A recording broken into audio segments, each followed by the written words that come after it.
Hello, this is Dee Damson, and today I am going to do one of Monet's paintings, and it is really simple, and we're gonna have a lot of different shapes, and most of the shapes are trapezoids, rectangles, circles, and triangles.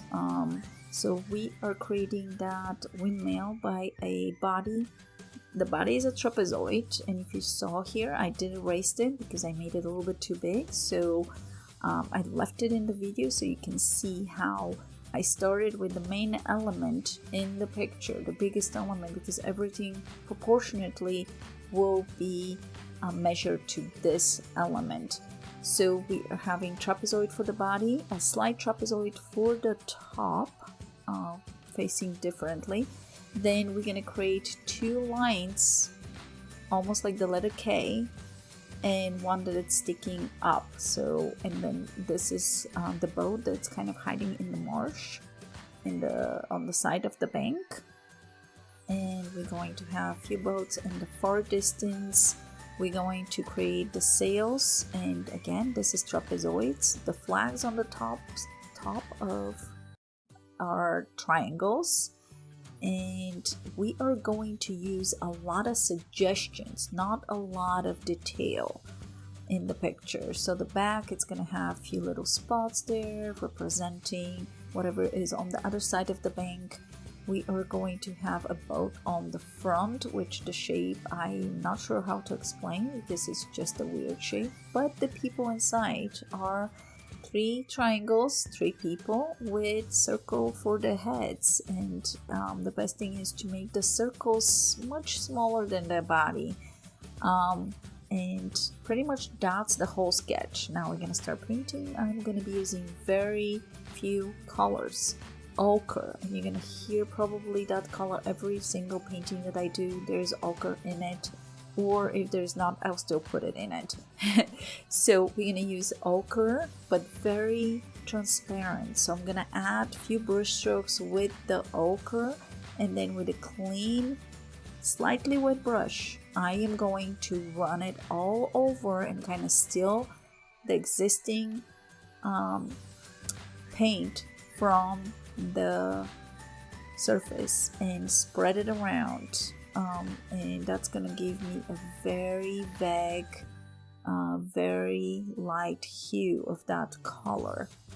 And pretty much that's it for the sky. Super easy. The next will be the water, and the water is taking the color from the sky. So there is few elements, and all my brush strokes are horizontal. And then with a clean wet brush, I'm gonna do the same thing as the sky. So I'm adding a deeper hue, and then with the water, I'm stealing part of that color away and spreading the love around. For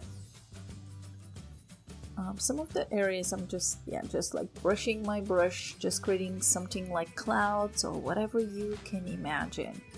I'm just testing my green here. I will not do that part yet. Because that part is on the foreground, and we want to do everything on the back first, kind of, and make sure we don't cover too much from the foreground, because that is watercolor, so you cannot cover with a lighter color over a dark color. It will be really hard.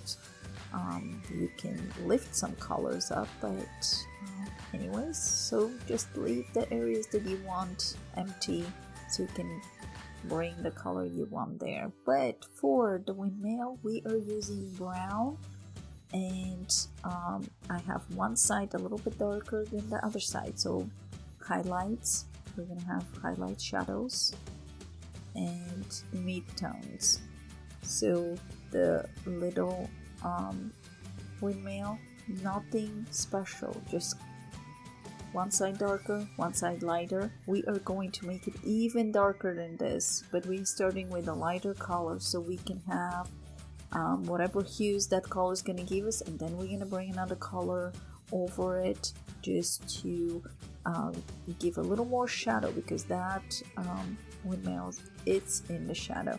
So with black mixed with brown, I'm doing the ships on the back that are far away, but the only part you see is the sails and their trapezoids.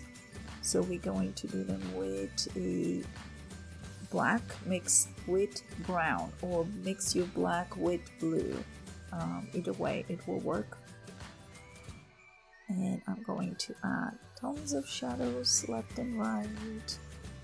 So this part, you're going to see it much lighter, and then I am going to darken it a few times. So this is going to be kind of moving around the painting and filling in different areas in different times, because I want the color to rest and dry a little bit before I bring something else in.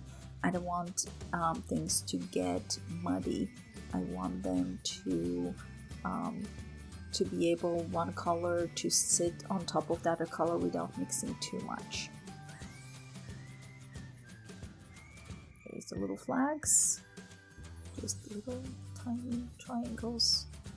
So this is almost like doing a painting like a writer. We are suggesting, we are setting what's going on the picture, but we're not telling the whole story. We're not giving tons of detail. We're letting the viewer, or if it's a novel, the reader, but in this case the viewer, to take it as far as they can and they want to. So we are just giving a lot of suggestions on what things are, and different people will see different things, which is kind of like the beauty when you're painting. So there's this boat here. There is, it's going to be sitting in the water, so we're going to have to create a little bit of a shadow, and I'm moving now my brush stroke horizontally, creating that shadow. When I'm running out of colors, I'm going to add a few elements here and there where I need a little bit less of a color, so I'm kind of like, in a way, cheating. Instead of reloading the brush, I'm using that brush until it runs out of color, and that gives me different hues of that brownish black.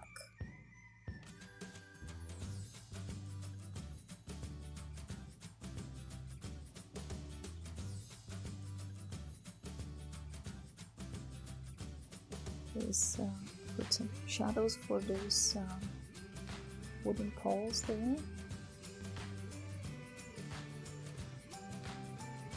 Super elementary painting. So the background, we want to be super vague and super transparent.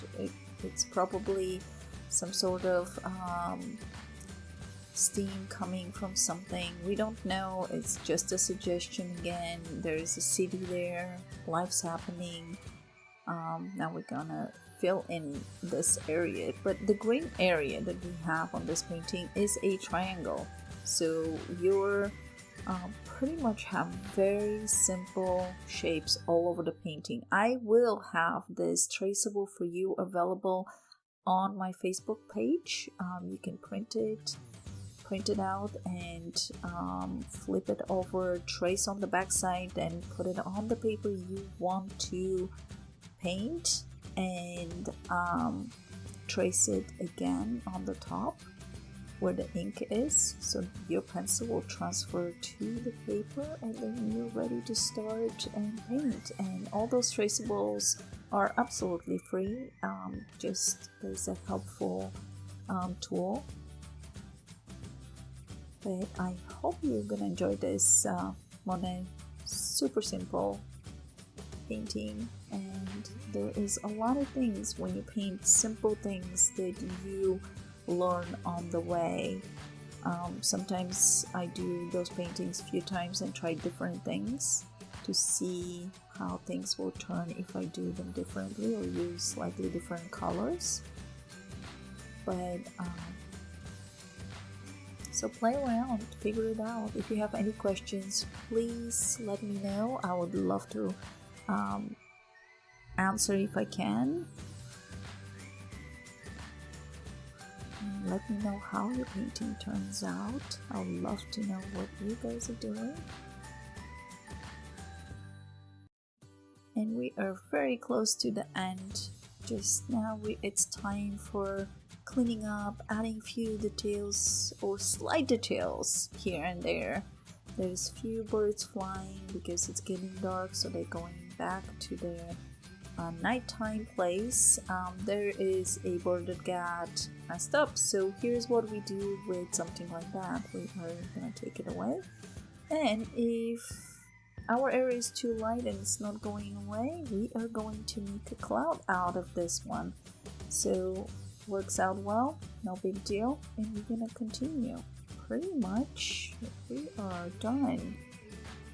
So I hope you enjoyed this video, and if you did, please don't forget to subscribe and click that notification bell. And if you're on Rumble, please don't forget to rumble, and I'll see you next week, and I can't wait to hear from you. Thanks for watching and happy painting!